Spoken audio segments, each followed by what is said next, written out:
తెలంగాణలోని 17 స్థానాలకు మే 13న జరగనున్న లోక్సభ ఎన్నికల కోసం పాంచ్ న్యాయ్ పేరిట తెలంగాణకు ప్రత్యేక హామీలతో కాంగ్రెస్ మేనిఫెస్టోను విడుదల చేసింది. లోక్సభ ఎన్నికల్లో గెలిపే లక్ష్యంగా అధికార కాంగ్రెస్ పార్టీ తెలంగాణలో ప్రత్యేక మేనిఫెస్టోను తయారు చేసింది. ఇందులో పోలవరం ప్రాజెక్టులో భాగంగా కోల్పోయిన 5 మండలాలను తిరిగి పొందుతామని, ఐటీఐఆర్ను పునరుద్ధరిస్తామని, ఇందులో పోలవరం ప్రాజెక్టులో భాగంగా కోల్పోయిన 5 మండలాలను తిరిగి పొందుతామని, ఐటీఐఆర్ను పునరుద్ధరిస్తామని పేర్కొంది. అంతేకాదు, ఏపీ పునర్వ్యవస్థీకరణ చట్టంలో చేసిన మొత్తం 23 అసంపూర్తి వాగ్దానాలు అమలు చేసి తీరుతామని ప్రతిజ్ఞ చేసింది. 2014లో హామీ ఇచ్చినట్లుగా హైదరాబాద్ విజయవాడ హైవేకి సమాంతరంగా నడిచే ర్యాపిడ్ రైల్ ట్రాన్సిట్ సిస్టమ్ను కూడా చేపడతామని పార్టీ హామీ ఇచ్చింది.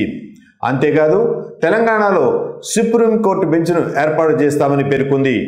పాలమూరు రంగారెడ్డి నీటిపారుదల ప్రాజెక్టుకు జాతీయ హోదా, మరిన్ని కేంద్రీయ విద్యాలయాల ఏర్పాటు, నవోదయ విద్యాలయాల సంఖ్య రెట్టింపు, హైదరాబాద్లో నీతి ఆయోగ్ ప్రాంతీయ కార్యాలయం, కొత్త విమానాశ్రయాలు, 4 కొత్త Sainik schools, national stores, university, Indian institute వంటి వాటిపై కూడా పార్టీ హామీ తెలంగాణ ప్రజలకు ఇచ్చింది.